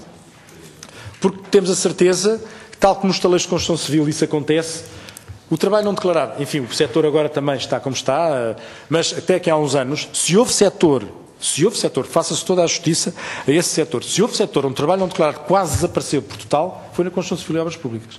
E desapareceu, mérito aos parceiros, mas que desapareceu. E era aquele setor onde nós entrávamos e eram até saltavam do segundo andar, não é? E, portanto, antes desta crise enorme, se havia setor que nos dava descanso, não em termos de segurança no trabalho, que, enfim, que é um setor sempre de risco, mas em termos de trabalho não declarado, foi a construção civil que fez um trabalho brutal a esse nível. Porquê? Porque esta responsabilidade solidária, em algumas situações, foi claramente tipificada. Sr. Inspetor-Geral, já vão 26 minutos. Vamos ver o tempo. Pois... Pode utilizar até 30, está bem? Vou acelerar. Uma outra matéria tem a ver com a equacionar um instrumento imediatamente executório na sede dos recibos verdes. Em termos legais e de enquadramento administrativo / judicial, confesso que não sei exatamente como é que poderá ser feito, mas que era esse instrumento imediatamente executório para casos de recibos verdes óbvios, que o ónus pudesse passar para a empresa e para o trabalhador e que estivessem discordantes da ação da ACT, pudessem interpor essa ação em tribunal, a integração do trabalhador seria imediata. Aceito claramente também a sugestão que o Sr. Deputado, de alguma forma, um caso igual que pudesse ser estendido, quando são situações iguais, pudessem ser replicadas. Nunca tinha pensado nisso, mas admito também, porque call centers e outras coisas iguais aos 300 e aos 400 trabalhadores, nós ficamos com os serviços entupidos, porque eu não posso dizer aos colegas, façam Manuel e Maria, não façam, não é? Tem que ir de uma ponta à outra, não há como fazer diferente. Claro, exatamente. Da residência. Exatamente, e tem que se notificar para o Ministério Público da área da residência, não é do sítio da empresa, é de cada um dos trabalhadores, que ainda dificulta. Exatamente. Portanto, despedimento de cessação de contrato, já falei. A deputada Rita Rato, do PCP Alfa, questões que eu já falei, do rácio. A diminuição das visitas inspectivas. Houve, de facto, diminuição de visitas inspectivas, mas eu queria, eu tenho que dizer claramente que tivemos dificuldades no fim do ano passado, com os combustíveis e com as nossas viaturas, mas também, sendo esse um caso claro, que se nós tivéssemos outros meios, isso seria minorado. Eu também não quero fixar o mérito ou demérito da nossa atividade pelos números absolutos, porque é muito fácil nós mascararmos números inspectivos. E eu também não posso estar numa instituição em que todos os anos há um aumento de 10% de visitas inspectivas. Porque a determinada altura tem que me chamar cá e dizer como é que é possível, todos os anos, não é? Um gráfico de ser exponencial. Não é possível. Sendo que, e é um combate que nós estamos a fazer interno, que nós achamos que há uma meia dúzia de questões que em qualquer visita inspectiva o seu inspetor deve ver. O que vai aumentar a lentidão, mas que nós fazemos não tem sentido. Eu entrar num local de trabalho e não ver retribuições, por exemplo. Mas para dizer que de facto houve esse decréscimo, e algum do decréscimo desse tem a ver com certeza com os meios que não existiam em anos anteriores. Não foi feita a discriminação por distrito por opção técnica, porque achávamos que não foi por ninguém nos deu qualquer orientação sobre essa matéria, foi a opção técnica, porque achamos que o relatório de atividades não deveria ser enorme, porque sob pena de ninguém o ler. É evidente que temos essas dificuldades. Se nos pedir esses números, nós damos. Se pedirmos esses números, nós damos. Como eu lhe disse há uns minutos atrás, não consigo dar amanhã, porque vai demorar, dar-nos algum trabalho por causa do nosso sistema informático. Os combustíveis já falámos, Sra. Deputada, e vamos fazer, temos aqui uma para terminar, está a decorrer uma campanha com os parceiros de trabalho não declarado, e um dos objetivos dessa campanha é a contribuição para o enriquecimento do quadro normativo. No fim desta campanha, a ACT irá enviar à tutela o que nós achamos que pode ser tecnicamente corrigível ou não. Peço desculpa pelo tempo. Muito obrigado, Sr. Inspetor-Geral. Passamos à segunda ronda. Agora não são 5 minutos, são 3. Um bocadinho menos ainda. O Sr. Deputado Vieira da Silva tem a palavra. Muito obrigado, Sr. Presidente. Gostava de agradecer ao Sr. Inspetor as informações que aqui nos trouxe e passando agora um pouco a um balanço da situação, um balanço desta audição. Eu julgo que há aqui algumas razões para profunda preocupação por parte de quem está empenhado na resposta aos problemas que estão identificados. Eu julgo que uma vantagem que tem, nomeadamente a questão do combate à sinistralidade laboral, é que ela tem sido uma questão com um profundo consenso nacional e um profundo consenso social. E eu vejo com muita preocupação que o financiamento dessa ação preventiva possa ter uma quebra substancial. Se bem me recordo, julgo que o financiamento vem da taxa social única. Portanto, tenho dificuldades em compreender como é que há sem razão aparente, um estancar desse financiamento.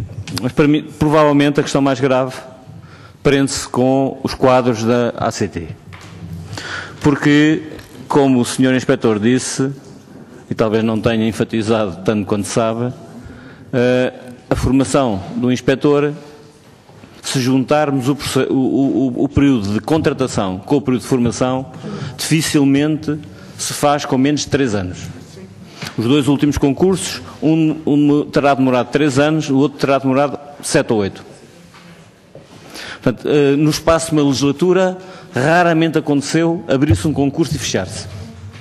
Ou dar posse aos inspectores.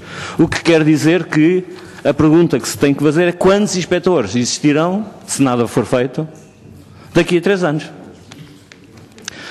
A menos que haja um sobressalto acerca desta questão e que haja iniciativas legislativas que tornem este processo mais ágil. Eu julgo que valia a pena, porque este é um problema muito grave, é um problema muito sério. Como eu disse há pouco e repito, não é possível flexibilizar as relações laborais sem a contrapartida de uma fiscalização mais eficaz e mais completa. Portanto, julgo que essa questão é uma questão absolutamente nuclear.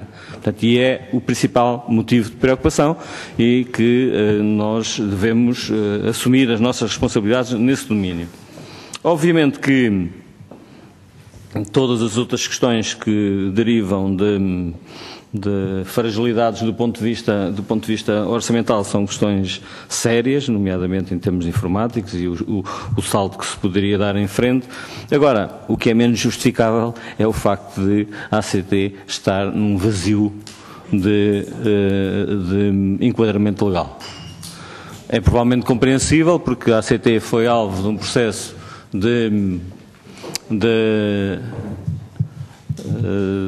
saltitou entre ministérios, esteve num ministério que tinha pouca preocupação com estas áreas e agora parece que passou para outro que tem pouca sensibilidade às mesmas. Mas esta questão é uma questão que tem que ter uma resolução rápida. Tenho dificuldade em compreender a alteração que está pensada do ponto de vista da redução dos pontos de intervenção no terreno e do desaparecimento das estruturas regionais. Penso que tinha sido um ganho, mas já não quero discutir isso. Gostaria era que daqui saísse claramente uma mensagem que é necessário rapidamente ultrapassar esta situação. E finalmente, só mais 10 segundos para dizer que desta audição ficou claro, e assumo integralmente a responsabilidade do que vou dizer, que o argumento de que o custo dos experimentos ilegais é um risco porque pode provocar um aumento da intervenção dos trabalhadores junto dos tribunais é algo que carece completamente de fundamento. Muito obrigado, Sr. Deputado Vieira da Silva. Sr. Deputada Clara Marques Mendes tem a palavra. Muito obrigada, Sr. Presidente. Apenas, muito brevemente, apenas para agradecer mais uma vez a presença do Sr. Inspetor e do Sr. Subinspetor nesta comissão, agradecendo também os esclarecimentos que aqui foram prestados, em particular as reflexões que aqui deixaram quanto a este novo mecanismo que está em vigor ainda recentemente e que naturalmente tomaremos em boa nota aqui que nos deixaram, e mais uma vez felicitar, mesmo para terminar, a forma como o Sr. Inspetor terminou falando da campanha de trabalho não declarado, que de facto nos parece muito importante, muito positivo, e dizer que de facto estas são as matérias que se prende com a inspeção, com a ACT, no sentido da proteção e promoção da melhoria das condições de trabalho, é de facto uma matéria que nos preocupa sempre, e por isso mais uma vez agradecer a presença. Muito obrigado, Sra. Deputada. Dou a palavra ao Sr. Deputado Artur Rego. Muito obrigado, Sr. Presidente. O Sr. Deputado Vieira da Silva não resistiu a fazer aquela afirmaçãozinha no fim, completamente, deixe-me que lhe diga, fora de contexto do que foi esta audição, da forma como ela correu, construtiva, com questões sérias postas por todos os intervenientes, com respostas sérias, elucidativas. O Sr. Deputado não resistiu, pronto, isto está no sangue, as coisas não... poderia ter despendido os 3 minutos fazendo uma pergunta, ou antecipando-se a mim numa pergunta. Para mim é muito mais pertinente, face a uma realidade que me tem chegado aos ouvidos e que eu gostaria de saber da parte da ACT, se tem tido nota disso e se teria alguma ideia, algum pensamento sobre isso. Chegaram-me várias vezes já relatos, e sei por acaso de um caso concreto que fui investigar, de situações em que o Sr. Inspetor-Geral falou da questão dos estágios, de situações em que estão funcionários admitidos a fazer estágios e, portanto, com financiamento do próprio Governo, do próprio Estado, através do Instituto de Emprego e Formação Profissional, e, digamos, se isto é um programa, o programa de estágio, que é um programa incentivado pelo Governo, e muito bem, porque é um programa, lá está, mais uma vez estamos na bondade das coisas e na perversão que uma minoria pode ter dessa bondade depois na aplicação da mesma. O programa de estágio permite criar empregos. Nós temos notícia de que mais de 60%, 70% dos estagiários acabam por continuar no emprego. No entanto, tem-nos chegado relatos de situações abusivas a 2 planos. Uma situação concreta que eu investiguei no terreno, em que cheguei à conclusão que aquela empresa, por isso simplesmente prescindiu de ter trabalhadores, só tem estagiários. Já não tem trabalhadores, em situação de trabalho continuado.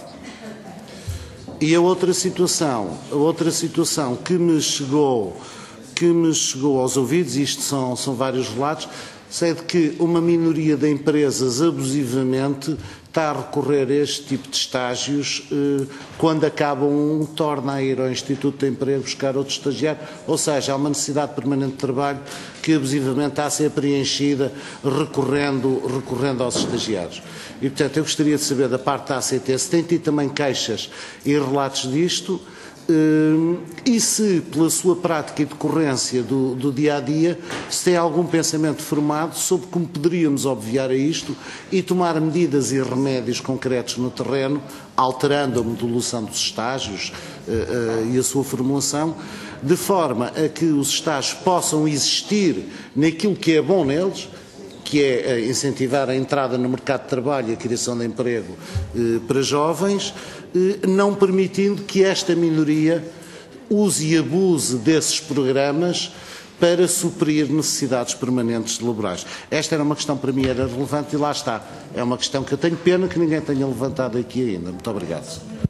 Muito obrigado, Sr. Deputado. Sra. Deputada Rita Rato tem a palavra. Obrigado, Sr. Presidente. Dizer que registamos aqui nesta audição que o CDS reconhece que os programas da Garantia Jovem, designadamente o Impulso Jovem e outro tipo de estágios, está a servir para necessidades permanentes das empresas. Porque o PCP anda a dizer isto há meses, mas parece que ninguém reconhece. Mas agora, pela boca do CDS, naturalmente que o Governo há de reconhecer que está a recorrer ilegalmente à precariedade para necessidades permanentes.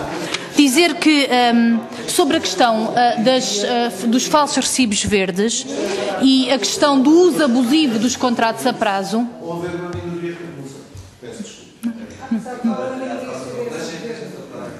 Dizer que sobre a questão do uso abusivo dos contratos a termo certo e dos falsos recibos verdes, o PCP tem apresentado propostas alternativas àquelas que estão hoje na lei, designadamente a inversão do ónus da prova, de caber à entidade patronal dizer que aquele não é um trabalhador por conta de outra.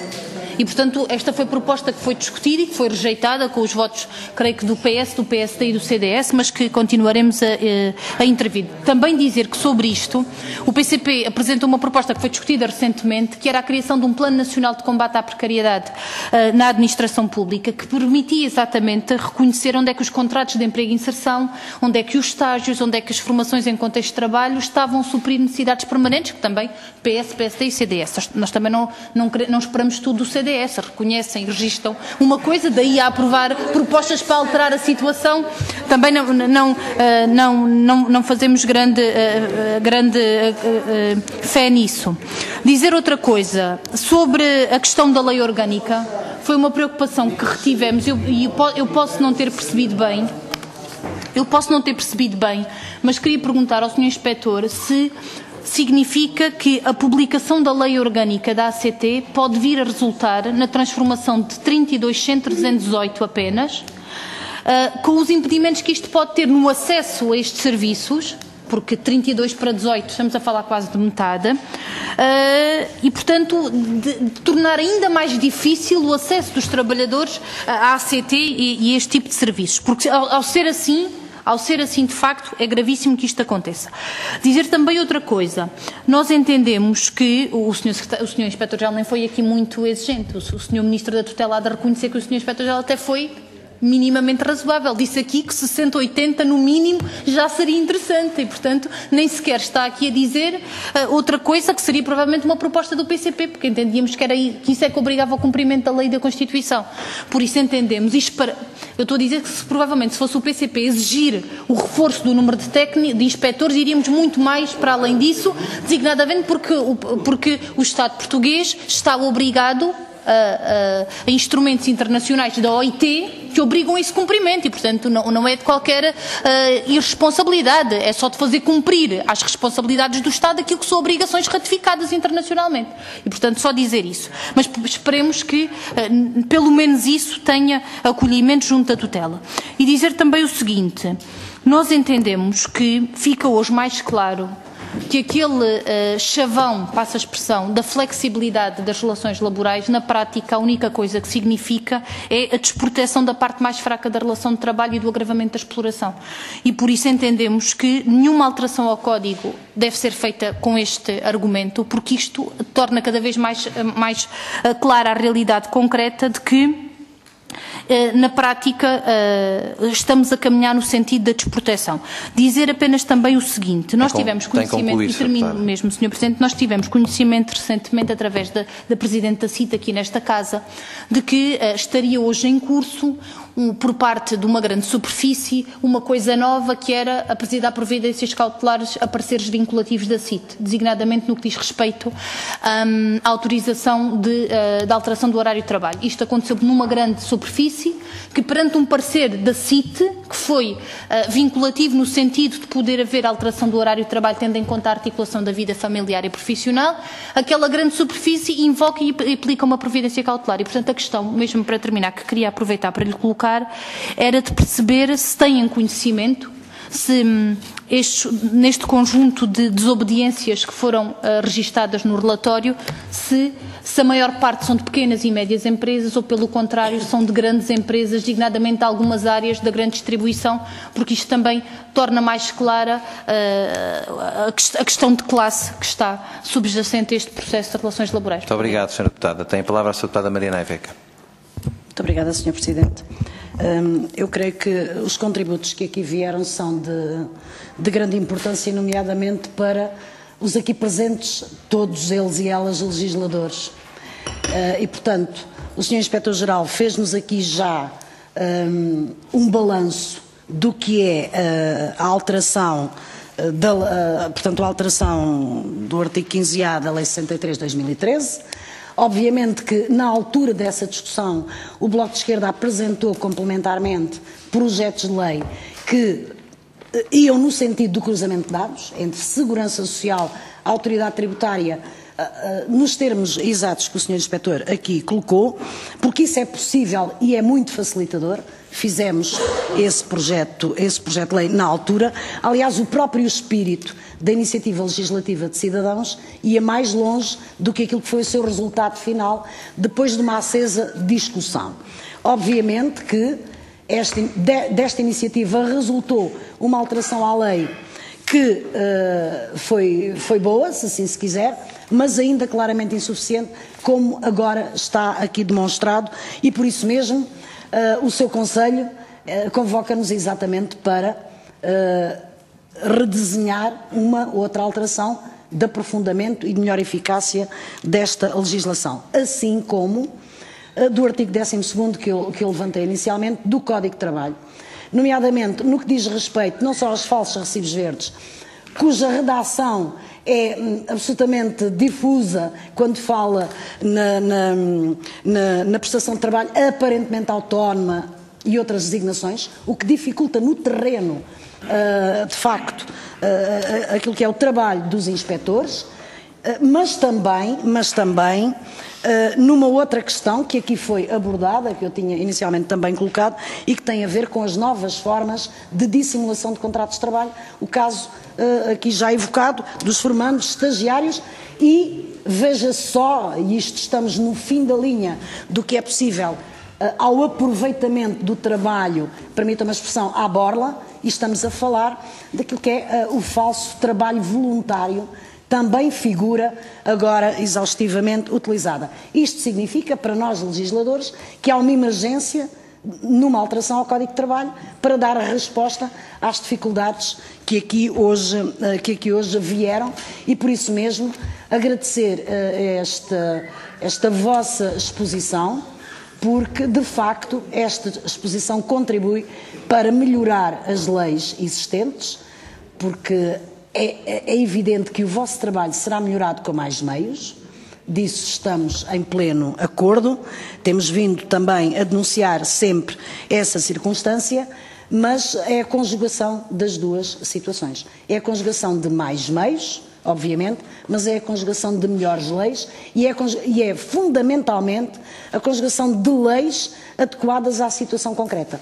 Porque quando nos falou aqui da questão do trabalho sazonal, da responsabilização do dono de obra, foi esta para melhor compreensão, esta é uma emergência em setores tão importantes como a agricultura. Este problema o Bloco de Esquerda está a estudá-lo neste momento, nomeadamente com a comunidade imigrante, e é necessário responsabilizar os donos da coisa, porque eles não podem passar impunes a situações que lhes passam por baixo do nariz de afronta aos direitos humanos, de tráfico de seres humanos e de escravatura laboral, porque é disso que se trata, nomeadamente nesta área da agricultura e noutras áreas, mas com particular destaque nesta. Muito obrigada. Muito obrigado, Sra. Deputada. Devolvemos a palavra para a intervenção final ao Sr. Inspetor-Geral. Foi uma ronda mais de comentário e com algumas perguntas, portanto, ele agora provavelmente terá o trabalho um bocadinho mais facilitado. Ora, muito obrigado, Sr. Presidente. Começo pela Sra. Deputada Rita Rato. 60 a 80, se fosse durante 2, 3 anos 180, não ficava também chateado, não é? 180 ao ano, mais 180. O que se disse é 150 ou 200, não de uma vez só, mas 3 vezes 180 nós estamos cá para isso, não haveria qualquer... Não, mas para começar, 180 não seria mau. Portanto, seria já um sinal extremamente importante para nós, porque, como é óbvio, depois reivindicávamos mais, como é óbvio, não é? Mas era um número já muito razoável. Taxa social única, de facto as verbas vêm da taxa social única, como o Sr. Deputado referiu, sendo que a taxa social única, o orçamento da Segurança Social é 80% do nosso orçamento. O orçamento da Segurança Social, do orçamento do Estado temos para aí 10%, 15%. Este ano do orçamento do Estado temos cerca de 5 milhões de euros de orçamento do Estado e de Segurança Social 18 milhões. Portanto, para dar assim um exemplo... e, portanto, enquanto em 2011 tivemos 24 milhões do orçamento da Segurança Social, que nos permitiu pagar muitos desses projetos. falsos estagiários, que o Sr. Deputado Artur Rego falou, foi um problema que nós já identificámos, não só dos falsos estagiários, mas como de alguns programas, e eu não quero criticar ninguém no IFP, como é óbvio, não é isso que está aqui em causa, há alguns programas de estímulo ao primeiro emprego que existem. Dou um exemplo de queixas, nós reunimos periodicamente com muitos setores. Um dos setores com que nós reunimos diretamente, muitas vezes com sindicatos e associações empresariais, é com a segurança privada. E uma das queixas que nos apresentaram, e que nós já reportámos também superiormente, foi que, não existindo dumping, propriamente dito, porque a ACT até fez um documento, até bastante arriscado da nossa parte, dizendo o que é que nós achamos como critérios mínimos remuneratórios para um concurso público ou para qualquer concurso privado. E o que é que algumas empresas começaram a fazer? Imaginemos que há uma portaria que tem lá 2 pessoas com 20 anos de casa, dois trabalhadores com 20 anos de casa, essa entidade pública ou privada vai abrir concurso para aquela portaria e, na segurança privada, aquelas pessoas podem ser embora a todo momento depois desse concurso. Essas pessoas são despedidas, com algum acordo entre as partes, ou não, e vão-se embora, e a mesma entidade que lá estava, ao qual pertenciam aqueles 2 trabalhadores, ganha o concurso com 2 pessoas ao abrigo do contrato de primeiro emprego, com verbas... Isto é, há 2 pessoas que são despedidas para a mesma entidade que ganha o concurso e fica na mesma portaria. Este problema, e depois replica isso sucessivamente em N sítios. Esse problema foi-nos colocado, nomeadamente pelas associações empresariais. O que está em causa é uma delas, que até é muito grande, uma empresa grande, também não é evidente, não vou dizer o nome, que começou a utilizar este mecanismo e tem tido lucro com isto. E o que os outros nos dizem é que vão começar a fazer o mesmo. O que nós dissemos nem pensar, quer dizer, não vamos entrar por aí. Mas é um problema, o que o Sr. Deputado é um problema que existe. Na segurança privada está objetivado esse programa. E existe em portarias públicas e quer privadas. E, portanto, nós não conseguimos ultrapassar isto, porque a lei está a ser cumprida. A lei está a ser cumprida, não há forma, só podemos ir ao despedimento daqueles 2 trabalhadores. Aí podemos ver se foi despedimento, se foi cessão de contrato, se foi por mútuo acordo. Diga? Eu não sei se houve despedimento, pode ter havido um mútuo acordo, eu não sei, porque nestas coisas há muita maneira de chamar as coisas, não é? Pode ter ganho outra empresa, Não, mas, exato, pode gerar, eu estou a falar, o que o colega está, o que o Dr. António está a falar, pode ser outra empresa que ganhe essas condições por dumping social, mas há um caso que eu estou a referir que é a mesma empresa, que chegou a um acordo, geralmente ilícito, não é? Com aqueles 2 trabalhadores que vão embora e que ganha aquela portaria com outros 2 trabalhadores. Isto é, a lei está a ser, só não é cumprida na forma como se desvinculou daqueles trabalhadores. Não é? Agora, o contrato é ganho, não há propriamente, legalmente não há dumping, mas o que é um facto é que há dumping em termos de condições de trabalho. E essa situação existe neste momento. Como é que pode ser resolvido? Eu acho que só em termos de legislação, não é? Olhar-se para os diplomas e se calhar falar com algumas associações dos setores, por exemplo, esta da segurança privada, eu não estou aqui mandatado pela segurança privada, mas como foi um problema que nos colocaram, e nós, inspectores, não conseguimos mexer nisto, nós vamos só mexer na situação que está para trás, nos 2 que cessaram o seu vínculo laboral. Aquela situação, e em sede do grupo de trabalho, a segurança privada constantemente diz, a ACT não consegue fazer nada sobre isso, porque não é respeitado o vosso documento sobre mínimos remuneratórios. Pois não, mas existe um diploma, nós não somos legisladores, nós aplicamos aquilo que o legislador a todo momento produz, não é? E, portanto, essa é uma situação que existe. E essas situações de falsos estágios é, de facto, uma situação que existe. E nós... Agora, isso tem que ser resolvido, não só em termos do 12º e do 15º dos artigos, mas sobretudo em termos legislativos. Acho que esses problemas têm que levar... Eu não os conheço em profundidade, eu conheço estes detalhes, estas questões técnicas, mas eu deixava aqui o apelo aos seus deputados quanto a esta matéria. Já reportámos à tutela e é um setor que está, neste momento, a dizer que se não nos ajudam nós vamos começar a fazer o mesmo e nós temos que nem pensar nisso, não é? Agora, o que é um facto é que nós não temos instrumentos, porque até entramos num métier que é mercado e nós não somos autoridade de mercado, não é o nosso. E, portanto, era um assunto que, obrigado por ter posto, porque acho que é bastante importante. A lei orgânica já prevê os 18, Sr. Deputada. Não, a lei orgânica, o decreto regulamentar 47, já prevê 18. Não há quais são esses 18. Mas como a lei do Ministério, que saiu no dia, agora em dezembro, diz que a ACT está em reestruturação, eu suponho que que o próprio decreto regulamentar 47 esteja com morte anunciada. É a minha conclusão. E, portanto, serão 18, serão 32, serão 10, eu não faço ideia. Mantendo-se os 18, como é evidente, teremos problemas nós próprios no terreno, não é? Mérito aqui do Dr. António Santos, e eu gostaria, se me permitem, contar isto, porque e o mérito é inteiramente dele e dos colegas. Teve uma ideia que há um ano que eu chamei de loucura, mas mais uma vez ele tinha razão e eu não, de contactarmos com as autarquias, porque não tínhamos já na altura dotação para pagar as rendas das nossas instalações, naquelas onde nós não éramos donos, para, juntamente com as autarquias, nos ajudarem a mudar de instalações para instalações pagas pelas autarquias e melhores para os nossos colegas. A surpresa foi extremamente positiva. Já mudámos uma série de autarquias. Portanto, há já muitos serviços da ACT espalhados pelo país onde não gastamos um tostão. Quer dizer que tem sido uma colaboração tremenda com algumas autarquias, posso dizer algumas, da Guarda, de Castelo Branco, de Tomar, de Porto Alegre, Caldas da Rainha, Sintra e Guimarães. E, portanto, devido até isso, não só para, e verdade seja dita, a ideia aqui do Dr. António, conseguimos reduzir os custos, criar melhores condições para os nossos colegas e, com certeza, e com toda a frontalidade, não queremos facilitar a vida ao fecho dos serviços. Isto é, se amanhã nos disserem que para fechar algum serviço nós vamos ter que dizer que ali não gastamos dinheiro. E, portanto, é nesse sentido também que o fizemos. Já agora Lamego e Tomar. Lamego também, esqueci-me que o Sr. Secretário de Estado, Lamego e Tomar, exatamente. Lamego foi a última que mudámos. E, portanto, neste momento podemos dizer que os nossos colegas estão melhores do que estavam nestas autarquias.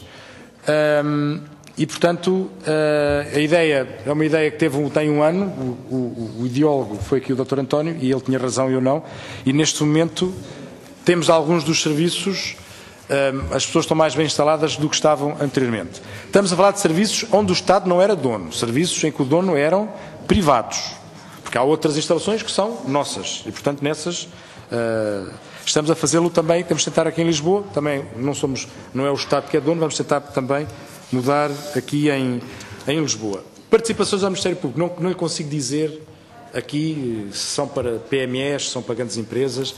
Posso dizer que da ACT não fazemos destrinça e, portanto, não é por facto de ser a EDP, faço devido respeito estar a falar no nome da EDP ou da SONAI ou de um senhor, portanto, nós desconhecia essa situação e, portanto, não lhe consigo, vou ver se em termos de números podemos dar alguma mais-valia sobre isso, mas não lhe consigo dizer. Até porque nessa situação, no que diz respeito a trabalho não declarado, não há uma diferenciação, infelizmente, muito grande entre pequenas e médias empresas e grandes empresas. Até porque a probabilidade de ser uma PME é maior, são 90%. Claro. Muito obrigado.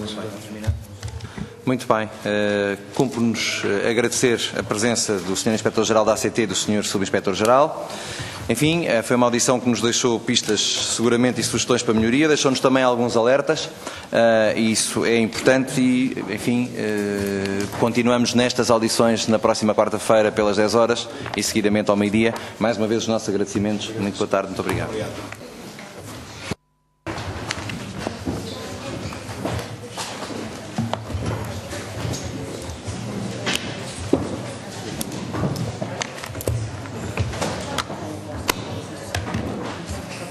Deixa para aí, não sei, vocês para deixar aí.